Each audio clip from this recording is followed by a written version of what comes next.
Quiero, pues naturalmente, antes de meternos en el contenido de la presentación e intentar ajustarnos a los tiempos que tanto éxito está teniendo en este congreso, agradecer a los organizadores la consideración de invitarme a impartir esta conferencia de clausura,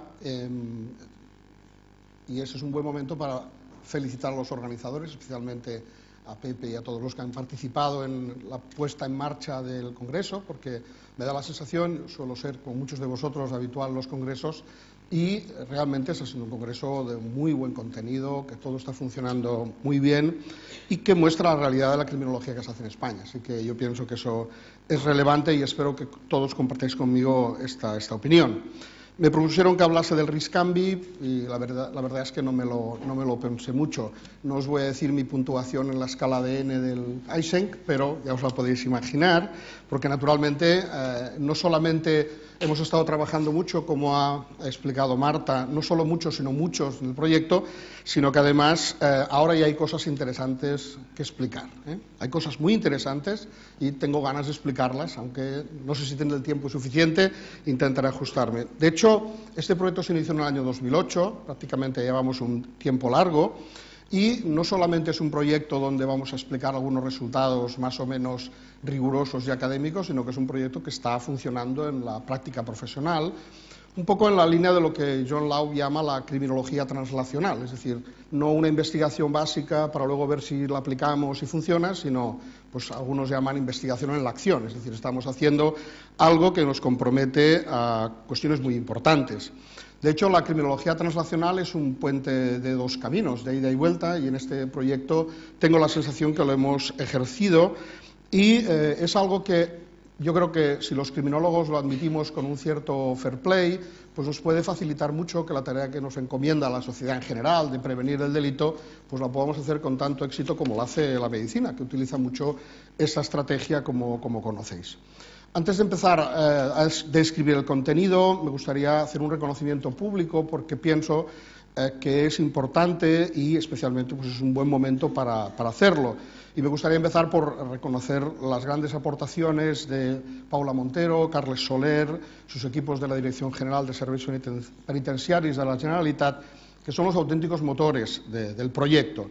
También a los directores que han sido del centro, a Marta, a Manel, que son un puntal básico en el proyecto, porque este proyecto tiene, como vais a intentar o vais a ver en mi intento de explicación resumida, tiene muchos elementos que conviene tener en cuenta.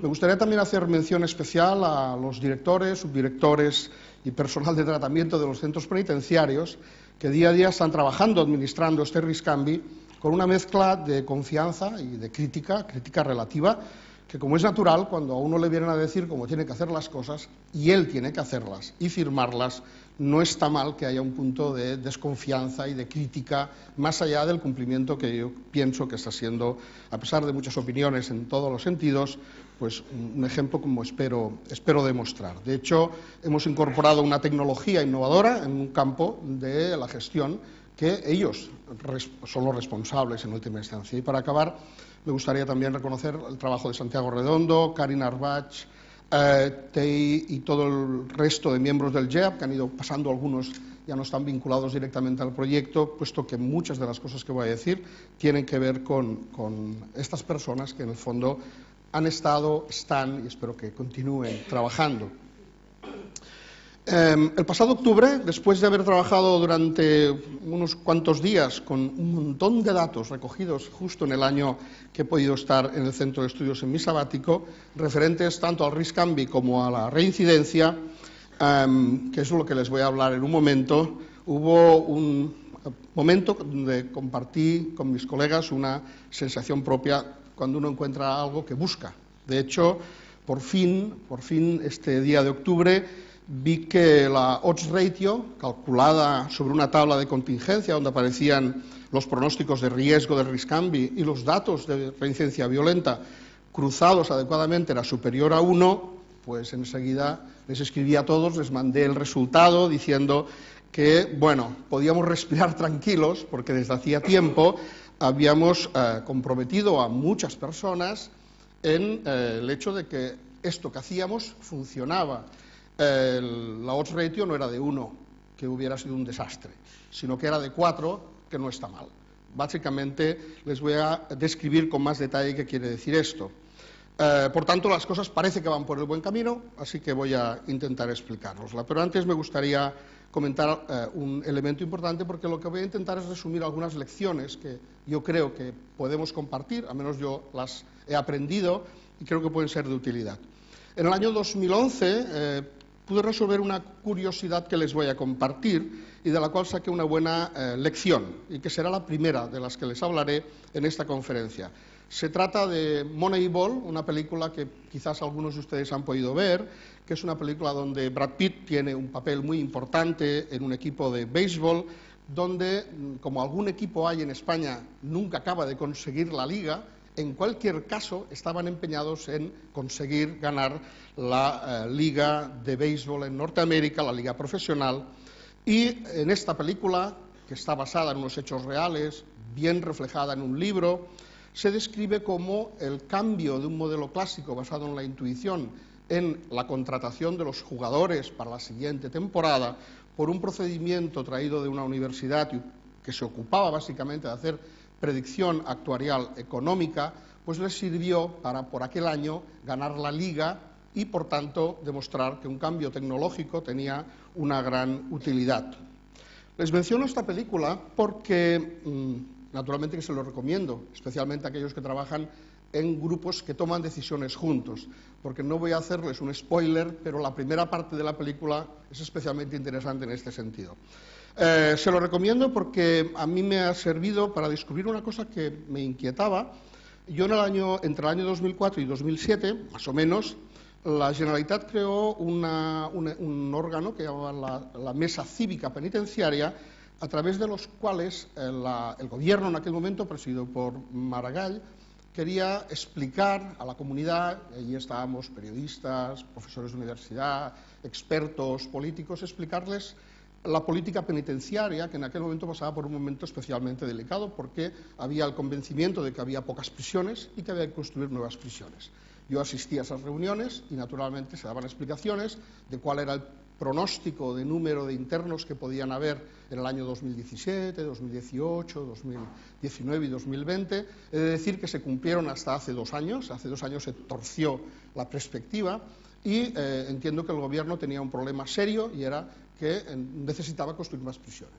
Bueno, me pareció bien el proyecto, se presentaron 6 prisiones, creo que se han hecho 5, pero los que estamos en Cataluña sabemos la cantidad de discusiones que ha tenido este proyecto. Bueno, hasta aquí no había ningún problema, pero al cabo de unos años tuve ocasión de leer un artículo de este autor que se llama Stephen House, que es un experto en planificación estratégica pronóstica, y explicaba en un artículo de 2006, estamos hablando de un momento en donde se estaban tomando esas decisiones, donde él explicaba qué habían hecho en una situación análoga en Wisconsin y habían estudiado de qué manera podrían decidirse para seguir un proyecto eficaz. Y siempre, y en muchos artículos, hablaban de Moneyball, y yo no entendía qué era, hasta que afortunadamente, pues bueno, descubrí que era un hecho que en Estados Unidos ha tenido mucho impacto y especialmente en el mundo de la justicia. De tal forma que si miráis conferencias de estas en Internet, como las TED Talk, veréis hablar a juristas del Moneyball y del impacto que ha tenido el Moneyball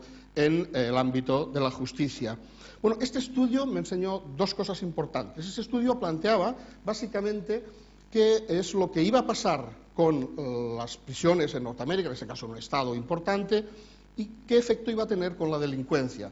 En esta gráfica se muestra un poquito el hecho, estamos entre el 90 y el 2005, este artículo es de 2006, se observa un incremento importante de la tasa de encarcelamiento en Estados Unidos y aquí vemos un descenso del delito, digamos, genérico, común, y aquí vemos una estabilidad del delito violento. En resumen, lo que planteaba Stephen House era que necesariamente había que hacer cárceles, pero que tomaron la decisión siguiente.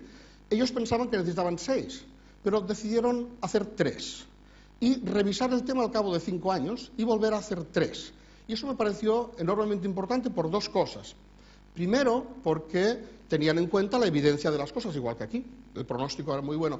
Pero añadieron algo que me gustaría compartir, y es que cuando uno prevé el futuro, lo que tiene que hacer es intentar evitar que pase aquello que prevés, cuando aquello es especialmente negativo. Y lo que hicieron fue recomendar a quien tuviera la potestad de que fuera cambiando las leyes, el funcionamiento, para que no se comprometiera ese pronóstico. Y me parece una lección especialmente importante que tiene mucho sentido cuando hablamos de valoración del riesgo.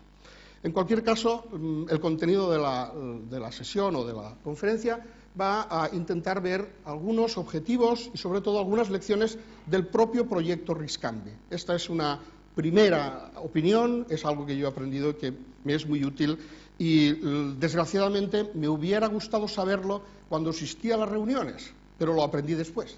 Y en cualquier caso es importante extraer, como voy a intentar, los elementos más importantes. De hecho, vamos a hablar en la conferencia pues, algunas lecciones derivadas del desarrollo y aplicación del proyecto y compartirlas pues, en la medida en que pueda ser útil para la actividad profesional futura. Hablaré primero del Riscambi y la reincidencia, después hablaré de lo que sucedió en la cocina del proyecto, poco de esto, solamente lo mencionaré y naturalmente hablaré de las lecciones aprendidas. De hecho, el punto de partida de lo que estamos... El punto de partida del problema es una cuestión muy fácil de describir. Hay una gran preocupación internacional, local, a todos los niveles por la delincuencia violenta. Este es el punto de partida, de alguna forma, donde podemos referir el proyecto Riscambi. La realidad es que hay una demanda social importante para prevenir la violencia y los operadores que trabajan en este contexto, especialmente en el mundo penitenciario y en el mundo penal, demuestran, entre comillas, dos insuficiencias. Una, que los tratamientos parece que son eficaces, pero no lo suficiente como para conseguir una reducción mucho más significativa de la conducta violenta, y que el incremento del control punitivo tampoco tiene un efecto especialmente eficiente y ambos dos son muy caros y por tanto hay quien discute acerca de cuál puede ser la mejor solución, porque indudablemente la sociedad encarga a los operadores que hagan una acción eficaz sobre la reducción de la conducta violenta, y el grupo específico de delincuentes violentos preocupa en todos los lugares y son el motor de muchos cambios en las legislaciones y en el funcionamiento cotidiano de muchos agentes sociales que trabajan sobre este fenómeno. Por tanto, naturalmente, si hay un fenómeno que muestra insuficiencias, afortunadamente la innovación lo que hace es incorporar nuevas soluciones que permitan continuar en esa labor. Yo creo que de forma muy breve podemos decir que en el periodo de los últimos 25 años han habido algunas innovaciones importantes. Una teórica, que sería la incorporación de nuevos modelos para explicar cómo intervenir y cómo gestionar el riesgo de la delincuencia violenta. A nadie le engañan estos acrónimos, el modelo de Andrews y Bonta, el modelo de las buenas vidas, buenas reflexiones que son post los primeros trabajos de la intervención más estrictamente penitenciaria. Una innovación técnica, la valoración del riesgo, de la que me ocuparé en breve, y también iniciativas que en la práctica se van planteando muchas veces porque la propia dinámica social promociona creatividad y nuevas soluciones, como sería la intervención postpenitenciaria. Naturalmente, yo voy a ocupar de la innovación tecnológica, de la valoración del riesgo, y lo que me parece interesante es considerar cuáles han sido los elementos básicos de esta innovación tecnológica. El motor de la innovación tecnológica es otra vez buscar soluciones a la delincuencia violenta, especialmente a la violencia sexual y otras análogas que en cierto modo representan pues, uno de los retos importantes desde el punto de vista de los sistemas de política criminal y ejecución penal. En la psiquiatría forense de los años 90 este problema también estaba presente y era un problema que tenía un desencadenante importante, y es que muchos de los pacientes a los cuales atendían los psiquiatras forenses tenían como uno de los riesgos de su malestar y problemas la conducta violenta, especialmente sexual también, pero en un colectivo de inimputables que se encomienda al tratamiento médico forense o psicológico y psiquiátrico.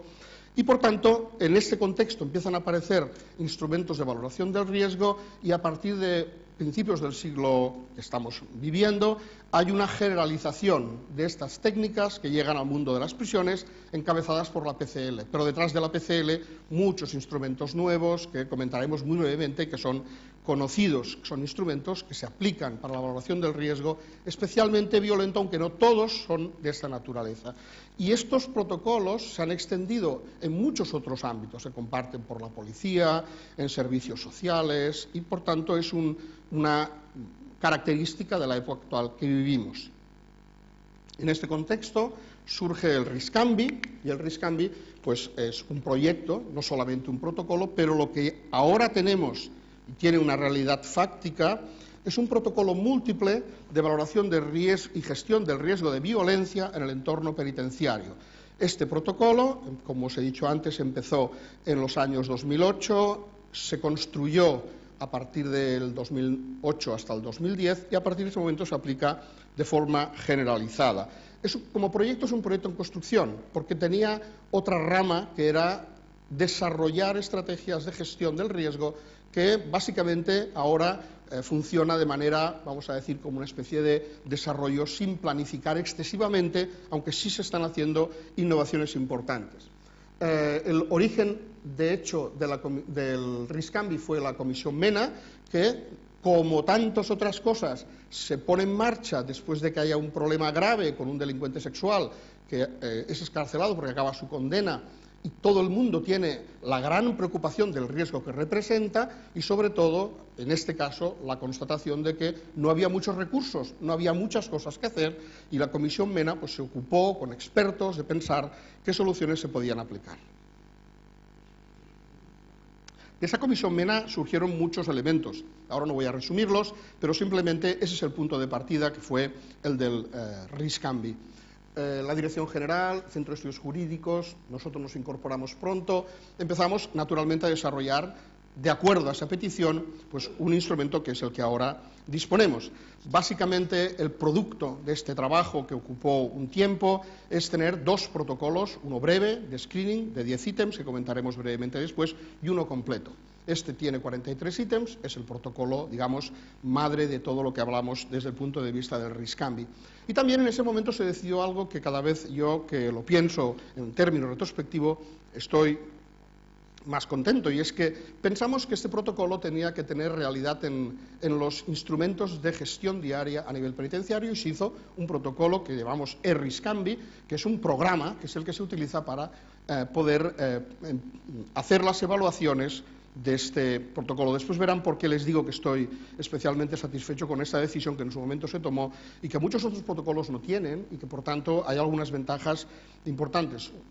Solamente una anotación: cuando se trabaja desde el punto de vista de la práctica basada en la evidencia, hay una gran ventaja, y es que uno empieza donde otros han acabado, lo cual eso siempre es útil, porque muchas limitaciones de otros estudios y experiencias, pues afortunadamente se pueden, digamos, aprender y utilizar. Y esta fue una de las, pienso, importante, por lo menos para los datos que vamos teniendo. Se pone en marcha en 2009, especialmente entre julio del 2009 y 2010 se aplica de forma generalizada, pero este protocolo no es simplemente un protocolo donde hay unos factores de riesgo y unos algoritmos, que lo es, sino sobre todo en ese momento se tuvo muy en cuenta cosas que son tan importantes como quien lo tiene que utilizar. Tiene que ser una persona experta en el campo en el que trabaja, pero tiene que tener formación especializada. Recuerdo la parte que dedicamos a este periodo de formación. También se decidió implementarlo de forma generalizada en el sistema penitenciario. Se hacen labores de mantenimiento, porque al cabo de 6 meses de poner en marcha el protocolo había un rumor, iba a decir un run-run, ¿no? Un rumor de que había gente que salía muy alta de riesgo, y la mayoría de los expertos, y voy a decir amablemente viejos del lugar, decían: algo no está funcionando bien. Revisamos el contenido, hicimos una revisión de los puntos de corte, y a partir de ese momento ese run-run más o menos desapareció, porque realmente también hacemos una labor muy intensa de actualización del uso del protocolo. Si uno va a una prisión catalana y pregunta por el RISCAMBI, probablemente le enseñen una pantalla de ordenador donde aparece básicamente el protocolo, donde el técnico o los técnicos interactúan.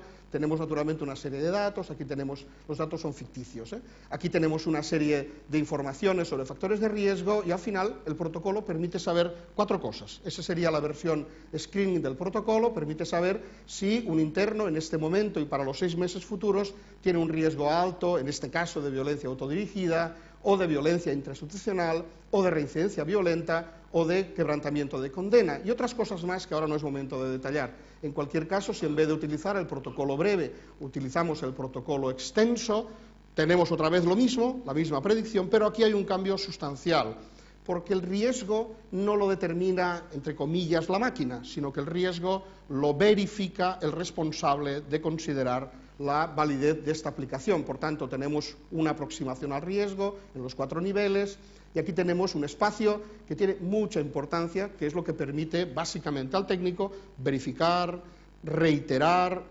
aumentar, reducir la valoración del riesgo en función de elementos que ahora me llevaría muy lejos, pero que en el fondo lo que quieren decir es: quien decide el riesgo es quien firma el informe, no la máquina que te ayuda a tomar esa decisión. Bueno, desde el año 2009 hasta el 30 de mayo, datos que agradezco a la Dirección General, por supuesto, se han aplicado 37.649 aplicaciones directas del screening. A veces hay internos que tienen 8 evaluaciones durante el periodo que han estado evaluados en prisión, y el completo tiene una frecuencia de casos de casi 38.617 casos. Hay que pensar que el promedio de internos al año en el sistema penitenciario catalán debe ser de unos 15.000, así que ya se hace una idea de la magnitud de este proyecto. Bueno, y la pregunta fundamental, bueno, ¿y esto funciona? ¿Funciona? Déjenme 2 minutos y les doy la solución. ¿Por qué? Porque el proyecto va incorporando muchas más cosas que son las de simplemente hacer una predicción. De hecho, el impacto que tiene ha sido muy importante a nivel del sistema penitenciario por varias cosas. Primero, porque en su momento se decidió aplicarla a todos los internos desde el primer momento. Por supuesto que estas afirmaciones que hagan, todas se pueden acotar, pero en general se decidió hacerlo a todos los internos, no solo a los internos que estaban condenados por un delito violento. Y fue una buena decisión, como espero demostrárselo. Es multiprofesional, colaboran muchos responsables, como es propio también del sistema penitenciario. Es una herramienta que se ha convertido en muy útil para intercambio de información entre los profesionales, sirve de forma eficiente para la gestión, porque ayuda a la toma de decisiones, y hoy, como decía al principio, una de las grandes ideas del proyecto RISCAMBI era que tuviera una relación directa con el tratamiento, y no hubo dinero para seguir el proyecto, pero los responsables del departamento se han ocupado de que toda esa información se use, y realmente hay aproximaciones muy interesantes sobre cómo vincular el programa de intervención individual con los resultados del RISCAMBI. Por supuesto que además, como es un instrumento que tiene una enorme trascendencia en cuanto a que decide o ayuda a decidir cosas trascendentes, se decidió cuidar la fiabilidad y la validez del instrumento, y por eso cualquier valoración del riesgo que tiene un interno siempre está validada por un responsable que tiene un cuidado especial para evitar errores, en fin, para que la tarea se haga lo mejor posible. Siempre los usuarios son entrenados y de una forma más o menos reiterativa. Y también el departamento tuvo la gran idea de constituir lo que se llama el equipo SOS RISCAMBI, que es algo así como un equipo que permite que los técnicos que utilizan el protocolo en sus centros y en sus casos, cuando tiene dificultades, que no son pocas veces, o dudas, o tiene alguna pregunta o alguna información relevante, acude a este equipo SOS RISCAMBI, que a través del sistema informático no solamente le responde, sino que acumula mucha información que ahora está siendo muy útil, que estamos revisando algunos aspectos de dificultades en la aplicación. Y naturalmente es un proyecto que necesita mejoras, que no voy a hablar ahora, pero están en camino. Además, el RISCAMBI, especialmente el RISCAMBI completo, se ha convertido en una gran base de datos. Piensen que si multiplican 35.000 evaluaciones por 43 factores de riesgo que se van acumulando históricamente y que están accesibles casi al apretar una tecla en un botón, en un ordenador, realmente esto es importante. Pero déjenme que les añade 2 o 3 cositas. Primero, la información que se incluye no es la información ad libitum que cualquier técnico quiere, sino es la información que se recomienda o que forma parte del protocolo. Y además hay que hacerla de acuerdo a las normas que se regulan. Y la hacen por personas expertas, con lo cual esa información, algunos me miran y dicen, quizás no es tan válida, pues piensen que es verdad que nada es todo o nada, pero en cualquier caso esa información es de una enorme utilidad. Les aseguro que cuando uno tiene la tentación de responder preguntas como, por ejemplo, De repente aparece un nuevo tipo de delincuente en las prisiones, que es el delincuente adulto, o más que adulto, talludito, que no tiene historia anterior y que aparece en el sistema. Bueno, es muy fácil coger y ver qué factores de riesgo están presentes, y con eso tienes una información muy cercana que realmente te ayuda mucho a hacerte una buena configuración de qué es la realidad de los internos penitenciarios, que siempre sabemos que es muy heterogénea, pero podemos organizarla un poquito, porque si no vamos siempre oscilando entre que todos los delincuentes son pobres o que cada uno es de su manera, y por tanto no hay forma de encontrar un punto de equilibrio. Bueno, vamos a la pregunta, ¿funciona? Bueno, pues afortunadamente tengo algunas respuestas por darle, pero hemos de introducir brevemente el estudio de reincidencia. De lo que les voy a explicar, prácticamente nada se podría decir si no hubiéramos tenido este estudio, y en este estudio que se presentó no hace mucho aquí, en este propio centro, y que les recomiendo enormemente que quien tenga interés lo lea, está en catalán, en castellano, incluso hay una edición en inglés, porque es muy interesante el hecho, no solamente la utilidad que yo le voy a extraer, sino en sí mismo el estudio de la reincidencia. Como saben, desde el Centro de Estudios Jurídicos, ya por cuarta cohorte continuada se han hecho estudios de reincidencia, y les aseguro, no solo porque haya participado yo y he conocido bien cómo se ha hecho, sino que este trabajo está muy bien hecho y la información tiene mucho valor. Por ejemplo, hemos podido discriminar quién entra en prisión por un nuevo delito o quién entra en prisión porque tiene una pena anterior y por tanto entra en prisión pero no ha cometido un delito después de salir de prisión. Y esto hay pocos estudios que lo tengan, y para discriminarlo hay que tener la experiencia en buscar esa información.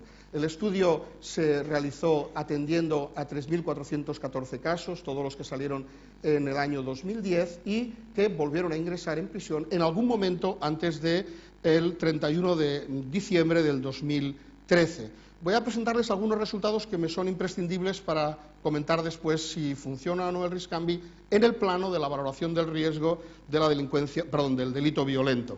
El resultado más importante es la tasa del 30,2% que se ha obtenido, que es una tasa equivalente a algunos otros países occidentales, mejor que la de hace unos años, y en cualquier caso, pues el estudio es muy detallado, hay algunos elementos que, aunque solo sea para mencionarlos, pues nos muestran cómo la mayoría de los hombres tienen un nivel más alto de reincidencia, pero estadísticamente no hay una diferencia significativa, puesto que el grupo de mujeres tiene una prevalencia muy, muy pequeña.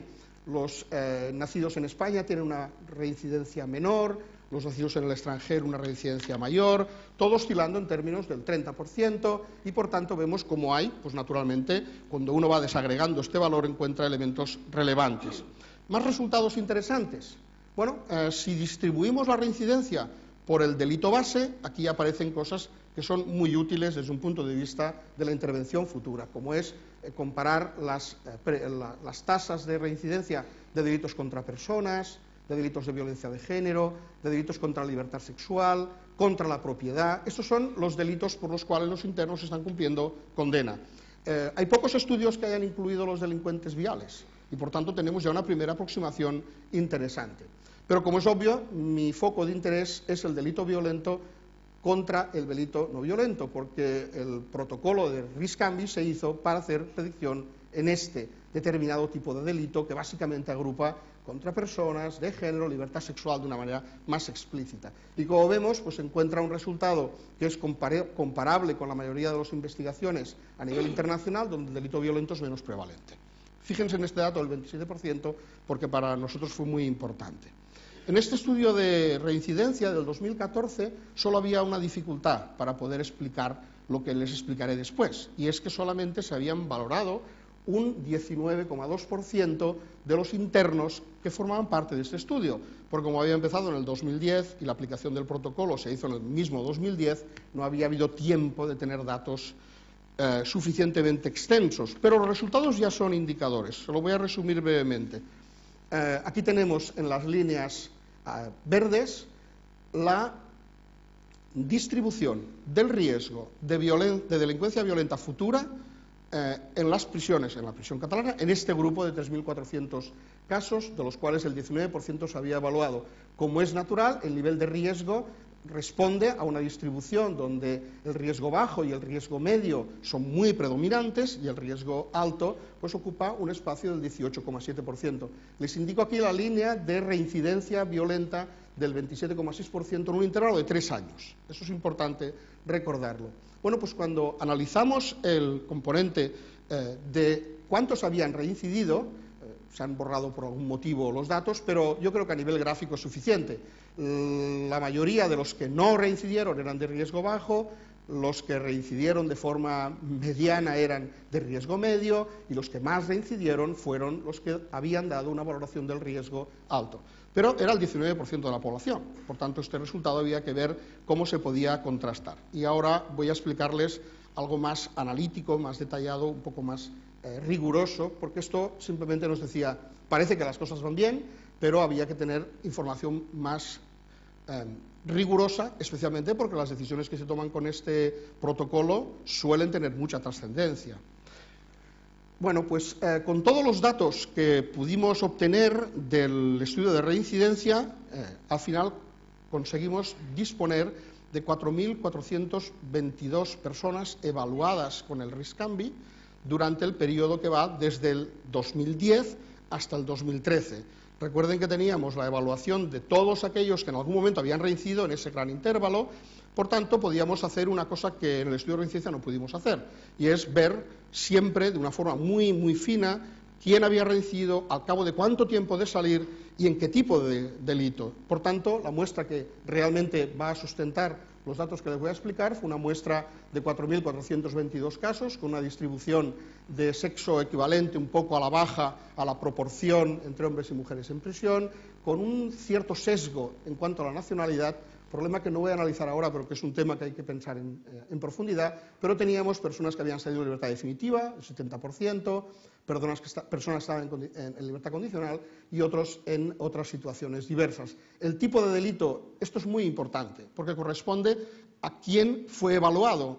La primera idea, y les anticipo la primera lección que yo he aprendido, es probablemente lo más importante para predecir la delincuencia violenta futura es fijarse en todos los delincuentes, no solo en los que están ingresados por delito violento. Por tanto, teníamos una muestra donde había un 38% de delincuentes que estaban en prisión por delitos contra las personas, un 8,4%, un 26% contra la propiedad. Es verdad que hay un cierto sesgo hacia las personas, pero en cualquier caso no es muy relevante. Pero eso sí que nos muestra una distribución donde tenemos evaluaciones de RISC-CANVI de muchos y diferentes internos, y vamos a ver cuántos de ellos han cometido delitos violentos al cabo de un tiempo mínimo de salir de un día y un tiempo máximo de 1.460 días, que son los 3 años del estudio. Por tanto, teníamos realmente una posibilidad importante para contrastar el punto básico.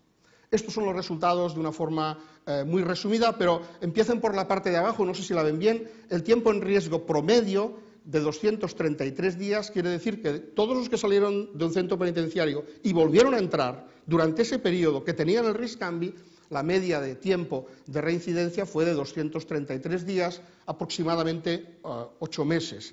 Y las tasas, naturalmente, son muy diferentes del estudio inicial, porque en el estudio inicial teníamos datos acumulados, aquí tenemos datos de la incidencia real de esta reincidencia, y teníamos una ventaja muy importante, y es que teníamos la reincidencia general, y esa reincidencia general fue del 12,68%, o sea que 561 personas que habían salido del centro penitenciario en algún momento del periodo habían vuelto a entrar en prisión. Y por último, el grupo que había reincidido en algún delito de tipo violento era de 271, de 6,13%. Bueno, esas son las tasas, que naturalmente son más bajas, pero están referidas a un periodo de 8 meses media, lo cual es interesante para ver un poco el resultado. Bueno, ¿cuál es la validez predictiva? Esta es la pregunta fundamental. La pregunta fundamental se resume con muchas horas de hablar, pero yo voy a intentar resumirlo brevemente con varias transparencias. La primera, que creo que es bastante gráfica, es esta. Aquí tenemos en la izquierda todos aquellos casos que se preveyó que el riesgo era bajo de reincidencia y que volvieron o no a la prisión en un periodo de 3 años. El resultado fue bastante esperanzador. El 94% no había vuelto a prisión en ese intervalo y solamente un 6% había vuelto a prisión, Si nos vamos al bloque donde hemos combinado el riesgo alto y el riesgo medio, observamos cómo realmente la proporción es muy diferente. El 77% sí había vuelto a prisión y el 23% no había vuelto a prisión, con lo cual aparentemente hay una gran capacidad predictiva, pero para resumirlo brevemente en un término como es perceptivo, tenemos aquí algunas medidas que yo no voy a ocuparme demasiado, pero simplemente para verificar cuál es la capacidad predictiva. Este 4.72 y este 4.52 se obtienen de desagregar la población de dos formas distintas. Los delincuentes los clasificamos en alto riesgo y juntamos medio con bajo riesgo, o decidimos juntarlos de alto y medio riesgo con los de bajo riesgo. Y lo que observamos es que hay una cierta variación en la capacidad predictiva, pero, y esto es muy importante, aunque ahora no voy a explicarlo con detalle, realmente lo que conseguimos con una combinación u otra es muy diferente. Si se fijan en la sensibilidad de este protocolo, que quiere decir algo así como saber qué porcentaje de los que reincidieron era previsto que reincidieran, tenemos aquí un porcentaje del 48-57% contra un porcentaje del 83,39%, que son aquellos que no reincidieron y habíamos previsto que como eran de bajo riesgo no reincidieron. Si se fijan, el cambio de la agrupación hace un efecto potente en estos dos elementos, de tal forma que depende de los responsables que quieran evitar errores de tipo falso negativo o falso positivo, que elijan una de las dos. Me voy a quedar aquí porque sería muy largo y yo quiero avanzar hacia las lecciones que hemos aprendido. Pero no me voy a estar de explicarles en 4 transparencias algo muy importante, y esto realmente es útil para comprender la capacidad predictiva del RISC-CANVI, que es el estudio de las curvas de supervivencia. Estas curvas de supervivencia representan cuántas personas que han salido de prisión no han vuelto a prisión al cabo de, en este caso, 3 años. Y esta es la curva general de la curva de supervivencia. Esto representaría el 50% de la población y, como hemos visto, la tasa de reincidencia se estuvo en torno al 30% y, efectivamente, aquí lo que vemos es, si miráramos desde aquí hasta este punto, tendríamos aproximadamente un 70% de personas que estaban en prisión y que no han vuelto en prisión en 3 años. Y esto se pudo hacer básicamente por el control, digamos, temporal del estudio. Bueno, ¿y esto afectó al nivel de riesgo? Este es el resultado más importante. Este resultado nos indica que aquellos que habían estado calificados de bajo riesgo por el RISC-CANVI completo, o de alto riesgo por el RISC-CANVI completo, o de medio riesgo, tenían curvas de supervivencia diferentes, muy diferentes desde el punto de vista estadístico, con lo cual tenemos el bajo riesgo, que nos indica algo así como al cabo de 3 años el 91% de los que eran de bajo riesgo no han reingresado en prisión, frente al 67% que no han reingresado en prisión, que eran de riesgo alto. Estas curvas de supervivencia permiten respirar, porque las decisiones que se toman parece que están bien orientadas. Pero también lo hemos visto en el RISC-CANVI Screening. El RISC-CANVI Screening, aparentemente sencillo, de 10 ítems, tiene una capacidad para discriminar entre los que vuelven a prisión y no vuelven a prisión, que es bastante relevante para el costo que tiene conseguir esa evaluación. Aquí tenemos los de bajo riesgo y aquí tenemos los de alto riesgo. Se cumple, por tanto, la idea de que este protocolo sirve para evaluar. Una primicia para los que estamos muy metidos en el RISC-CANVI y también, naturalmente, para compartir con todos. Gracias al estudio de reincidencia, ahora sabemos no solamente si el RISC-CANVI es capaz de predecir reincidencia violenta, que es lo que pretendíamos, y eso está mostrado en esta línea verde que representa el área bajo la curva de este protocolo, en concreto el screening, que es el primero que hemos analizado, sino que también tenemos datos de aquellos que vuelven a reincidir de forma en cualquier tipo de delito y aquellos que les condenan a una nueva medida penal alternativa. Y estas gráficas, no voy a entrar en mucho detalle, son 2 versiones parecidas del RISC-CANVI Screening que nos indican que si esta línea diagonal representa el azar de poder calificar a alguien de alto o bajo riesgo y su respuesta futura, nos indican realmente una capacidad significativa, donde la más precisa es esta en verde, que es para lo que se construyó el RISC-CANVI, con una capacidad predictiva, en este caso de 0,72 de área bajo la curva, pero los otros no son nada despreciables. Así que tenemos una primera noticia interesante, y es que el RISC-CANVI Screening es capaz de predecir la reincidencia general gracias, digamos, a estos datos que disponemos. Y bueno, lo comparamos con otros instrumentos, porque sin esta información uno se queda con la sensación de que, hombre, quien hace el protocolo estudia los datos y le sale bien. En fin, eso vamos a dejarlo en la confianza de los que me escucháis de que hemos hecho las cosas adecuadamente. Pero en cualquier caso, recientemente se ha hecho un estudio donde se ha comparado la capacidad predictiva en la reincidencia general de los instrumentos más conocidos en el ámbito internacional, como son el LSI en sus dos versiones, revisada y de screening, el COMPAS de uso muy general en Estados Unidos, el PCRA, que es otro instrumento como el RSM y el VRN, que se utiliza en el mundo penitenciario norteamericano, que nos indica cuáles son las tasas de área bajo la curva, pensando que si el valor es 0,50, es como si fuera al azar, esto es rápido y mal dicho, pero me entendéis bien, y 1 sería la capacidad predictiva absoluta, cosa que sabemos que es imposible. Bueno, pues fíjense en los valores donde se mueven en el rango entre 0,71 y 0,57, y los datos que tenemos ahora del risk and screening, que responden a esa curva que les he enseñado anteriormente, cuando hablamos de reincidencia general, pues se sitúan en una bastante digna. Los expertos dicen que es una capacidad moderada de predicción, pero en cualquier caso, desde el punto de vista del análisis, pues nos da una cierta garantía de que las cosas se hacen, por lo menos también como en otros entornos que llevan tiempo trabajando en estos protocolos. Bueno, esos son los datos resumidos. Realmente podía estar mucho más tiempo, pero tengo mucho interés en las lecciones. Me queda todavía unos 25 minutos o... ¿No? ¿Cuánto me queda? 10 minutos. Bueno, voy a hacerlo breve. La cocina. Todo esto que habéis visto es el resultado que se puede enviar a publicar. Pero detrás hay un montón de horas de muchas personas trabajando a nivel de discusiones, decisiones, muchísima información. Incluso hay críticas intensas al RISC-CAMBI. Dos me gustaría señalar. Una, de los operadores jurídicos, especialmente el Colegio de Abogados se ha interesado mucho, entre otros, por cómo funciona el RISC-CAMBI.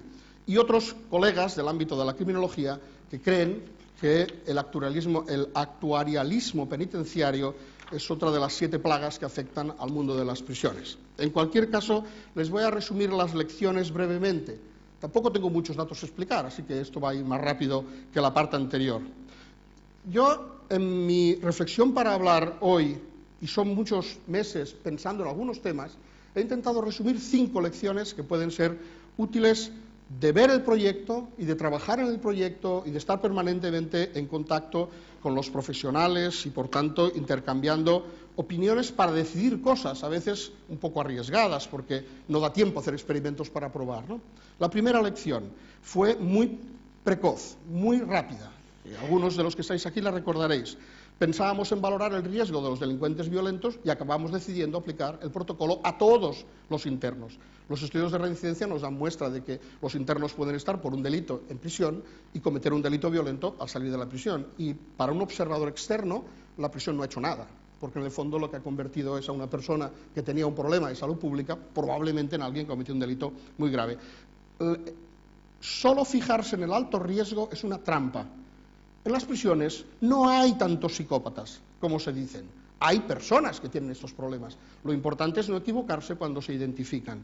Por tanto, tener este tipo de aproximación nos ha permitido tener una buena idea epidemiológica de la heterogeneidad que hay en las prisiones.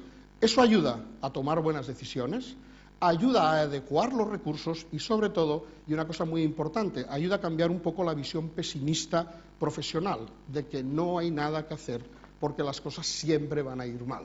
Pienso que esa es una primera lección que al menos yo he obtenido. La segunda, conocer la realidad presente, comprenderla y hacer prospectiva depende de los números. Y no hay otro camino, al menos por hoy. La realidad actual nos muestra que la práctica basada en la evidencia, ayer tuvimos una magnífica conferencia donde básicamente se trataba de garantizar que los números que utilizamos estuvieran bien reflejados y bien registrados, disponer de grandes cantidades de datos.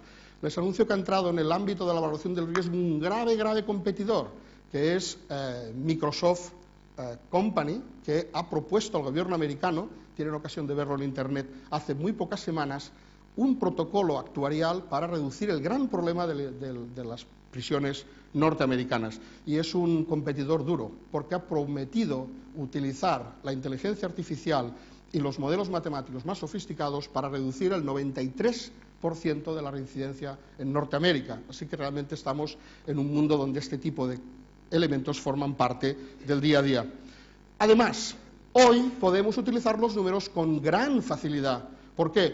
Porque las tecnologías de la información nos permiten disponer de esta información y yo creo que en un futuro no muy lejano los profesionales del mundo de la justicia harán un poco como los profesionales del mundo de la medicina.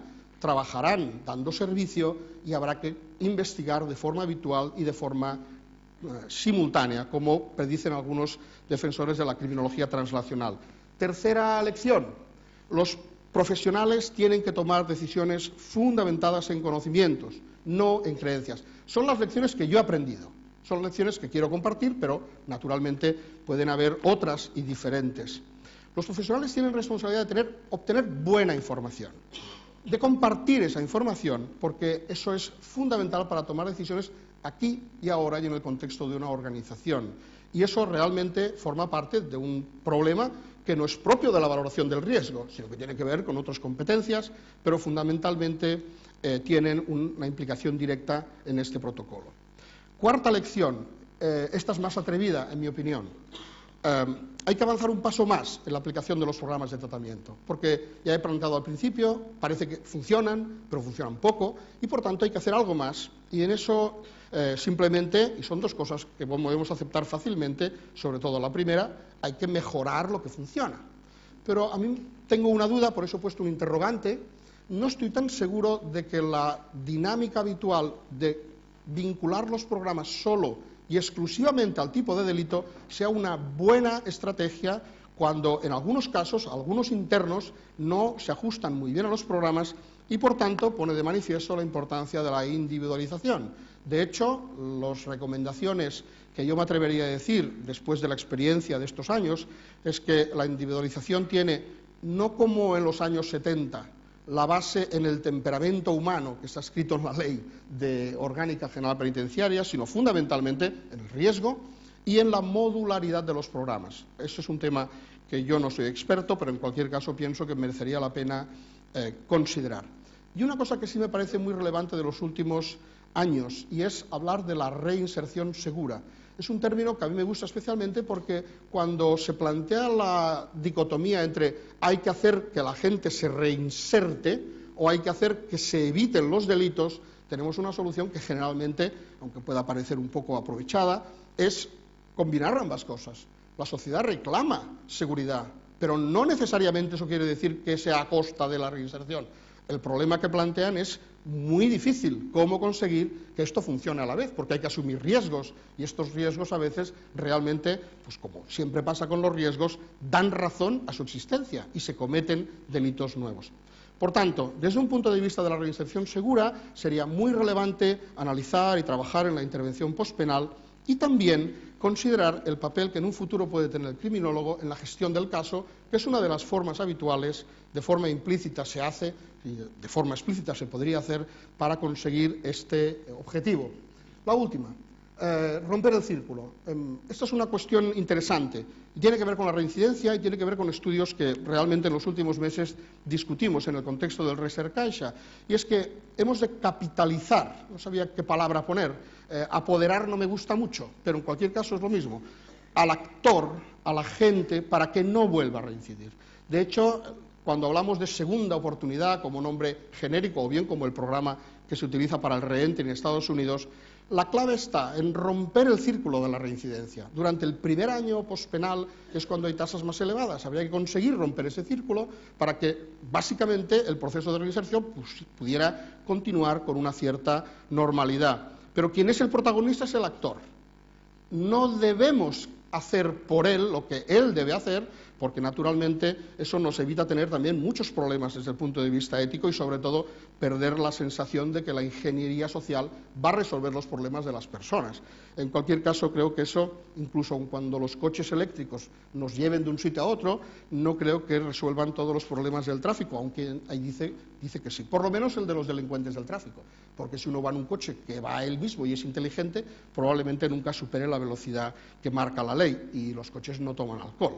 En cualquier caso, romper el ciclo requiere la colaboración de otros operadores que no sean solo los responsables del ámbito de justicia. Esa es una última cosa que me gustaría comentar.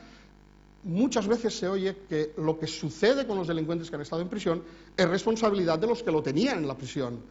bueno, yo creo que hoy ya tenemos claro que todos los operadores tienen mucha importancia en este proceso y que los primeros que deberían entender eso son los gobiernos, porque parece que entre los departamentos no hay manera de entenderse y simplemente parece como que los responsables son estos, los responsables son aquellos otros.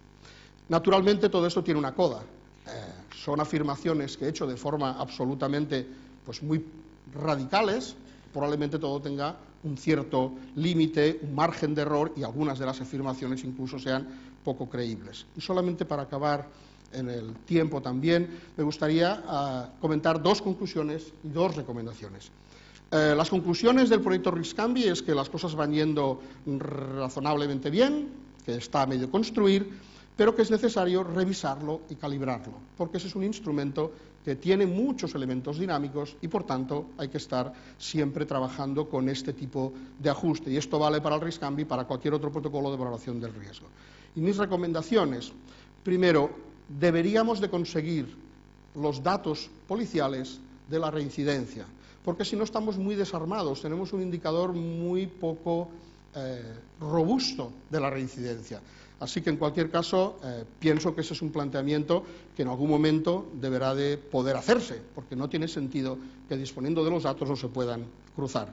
Y entiendo yo que se avanzaría en eficacia incluyendo la investigación translacional en los servicios de ejecución penal y penitenciaria. No solamente que haya un servicio que haga investigación, sino que, como en otros entornos, los propios responsables de la gestión obtengan de su investigación informaciones aplicables en su propia práctica profesional. Muchas gracias por la atención.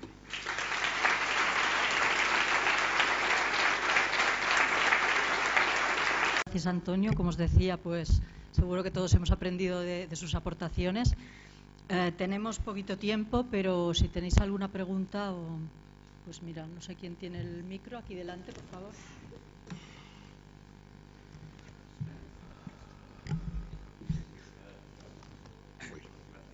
Voy a confesar a Antonio que le he dicho al principio de su exposición que si no me aburría me dormía, que si me aburría me dormía, porque esta noche que he de confesar que he ido a dormir muy tarde. Bueno, gracias, Antonio, me ha encantado la conferencia y mi pregunta es quizás no directa de tu intervención, pero sí de sus implicaciones. Y la pregunta es la siguiente. Cuando una persona está clasificada de alto riesgo, las posibilidades que tiene, de acuerdo al RISC-CANVI, las posibilidades que tiene, creo, me corregirán nuestros compañeros de instituciones penitenciarias de aquí, de tener permisos, de tener el tercer grado, son prácticamente nulas. Un fiscal me decía, que estuvo aquí también el otro día en la mesa redonda, me decía, bueno, si a mí de prisiones me llega una cosa con riesgo alto, que no me digan que le dé un permiso. Cierto, ¿no? Entonces, mi pregunta es, ¿qué implicación tiene, a tu juicio, el riesgo alto desde la perspectiva del sistema progresivo, de que una persona, pese a tener riesgo alto, pueda tener permisos, pueda participar en el tercer grado, etcétera, con unas condiciones? ¿O es que realmente, y me da la impresión, o quizás estoy equivocado, de que la clasificación en riesgo alto implica que usted está excluido del sistema progresivo y que va a acabar la condena en libertad definitiva y, por tanto, con mucho más riesgo de reincidencia posterior? Tres cosas importantes. Primero, los protocolos de valoración del riesgo y del RISC-CANVI no clasifican personas. Esa es una concesión al lenguaje vulgar. Es decir, una persona no es riesgo alto, sino que en este momento, en los próximos 6 meses, y para la conducta violenta, el riesgo es elevado. Y el riesgo es elevado no quiere decir que esté determinado a que eso suceda. Por tanto, el segundo elemento, que es lo que yo quería hablar cuando os he comentado la anécdota del Laos y del Moneyball. Si uno sabe que el riesgo es alto, lo que tiene que hacer es saber en qué contexto se puede gestionar, regular, para poder adecuar las medidas, que en este caso yo creo que la ley, yo no soy un experto, pero me da la sensación que va caminando en esa dirección de intentar ajustar, pues naturalmente la libertad vigilada no deja de ser una medida de gestión del riesgo, porque puede adaptarse. Por lo tanto, yo creo que en principio no es una especie de gran condena, como si era la aplicación del concepto de peligrosidad criminal. En cualquier caso, ese es un reto importante a tener en cuenta, es decir, las personas no se clasifican, sino en este momento, para este tema, lo cual es muy, muy importante, porque si no lo que ya haríamos un poco, y en las discusiones del RISC-CANVI se planteaba, pues sustituíamos la clasificación penitenciaria por el nivel de riesgo. son cosas diferentes. Yo creo que es importante mantenerlo desde un punto de vista práctico, porque hay niveles de riesgo alto manejables y otros que no. Pero eso ya es un elemento importante de cara a la persona que puede tener ese riesgo, que naturalmente siempre se atribuye a alguien capaz de hacer un acto de forma individual.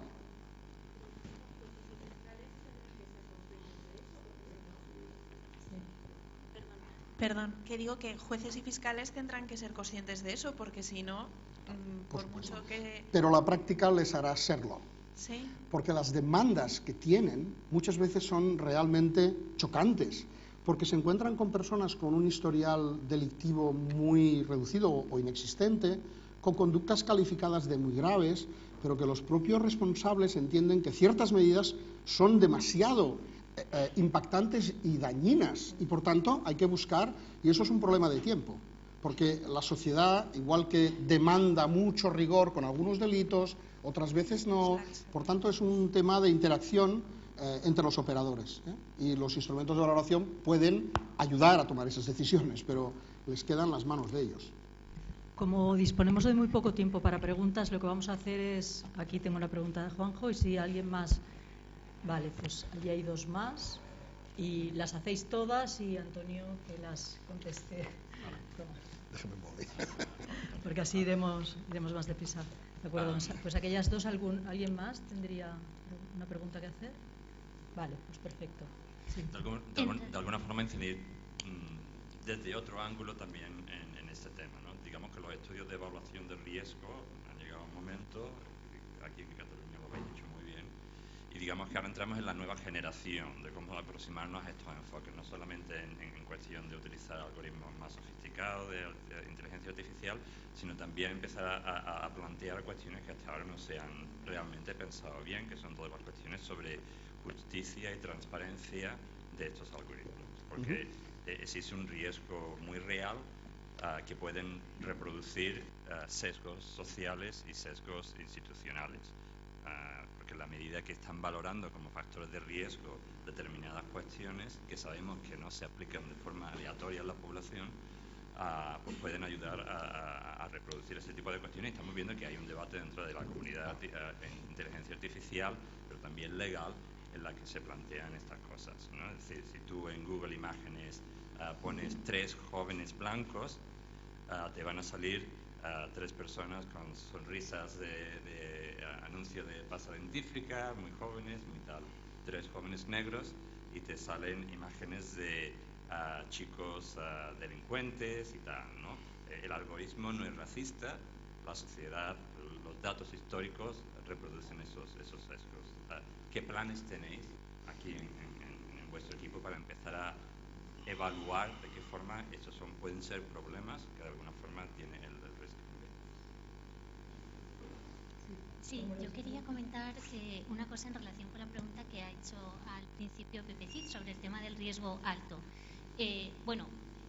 Antonio Andrés lo sabe, en la comunicación que acabo de hacer he insistido en la conveniencia de complementar la información de riesgo relativo que se proporciona cuando se habla de la capacidad colectiva de un instrumento con la información sobre la estimación de riesgo absoluto. Y yo creo que precisamente en el caso del RISC-CANVI es una información muy útil para contestar a preguntas como la que él planteaba. Es decir, con los datos que están publicados en el estudio de tasa de reincidencia penitenciaria en Cataluña, si se considera si se pone el umbral de discriminación y se junta riesgo alto y moderado frente al riesgo bajo, el valor predictivo que sale está al 17,9, alrededor del 18%. Es decir, de las personas que obtienen esta clasificación de riesgo alto o moderado, verdaderamente tras X años de observación vuelve a constatarse reincidencia en un 18%. Es decir, es un riesgo que el instrumento clasifica como alto, porque el del resto de los sujetos es bajo, pero ¿es verdaderamente un riesgo elevado o puede asumirse en un permiso, en una libertad condicional, en un tercer grado? Si el umbral de discriminación se sitúa, se sube y solamente los de riesgo alto son los considerados, a los que no tal, entonces el valor predictivo sube un poco, pero se sigue quedando en el 25 o 26%. Es un riesgo asumible a efectos de conceder.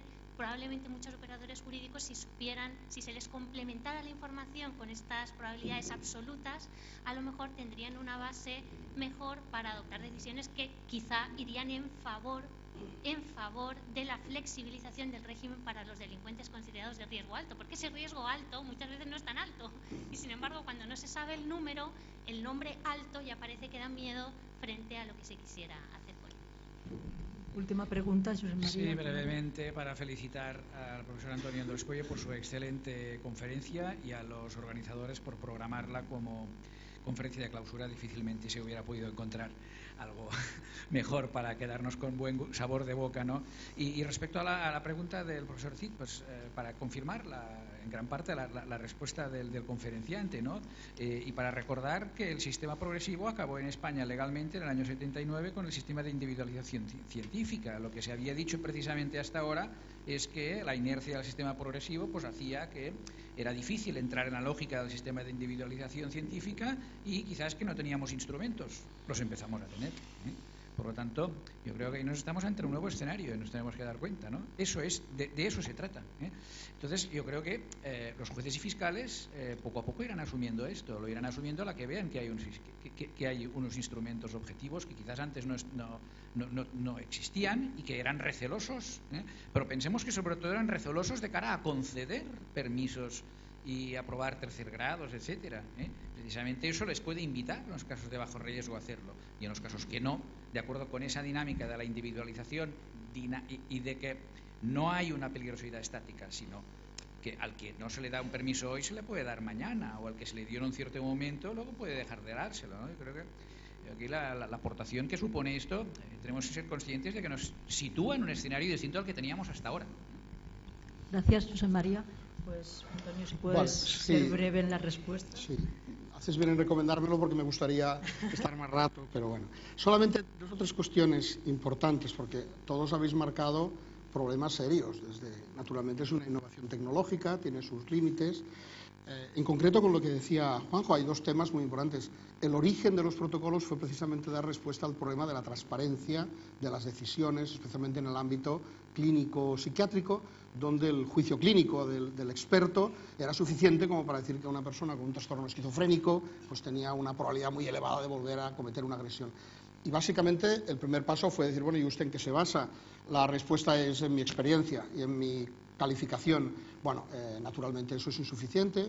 Si mezclamos esta idea con la investigación de metaanálisis de práctica basada en la evidencia, naturalmente cualquier técnico que utiliza este protocolo tiene más herramientas para demostrar la transparencia. De hecho, estos días hay una discusión que además la has recogido perfectamente bien sobre el COMPAS. El COMPAS es un protocolo que se utiliza muchísimo sobre si su algoritmo de cálculo sesga en contra de los internos de raza negra. Y ha habido una evaluación externa para ver exactamente, bueno, independientemente de los temas comerciales, profesionales, realmente si alguien quisiera coger la base de datos de Riscambi y ver cómo se han tomado decisiones, nunca como ahora estará claro que se puede ver en qué se basan. Eso es un equilibrio, por supuesto, eso siempre tendrá un punto, y que lo quiero relacionar con la respuesta, con la pregunta de Lucía, una pregunta muy inteligente, muy interesante y además, uno de los temas que solamente tiene una respuesta un poco estratégica y es, posiblemente las vueltas que le demos a la predicción actuarial no puedan resolver nunca ese problema.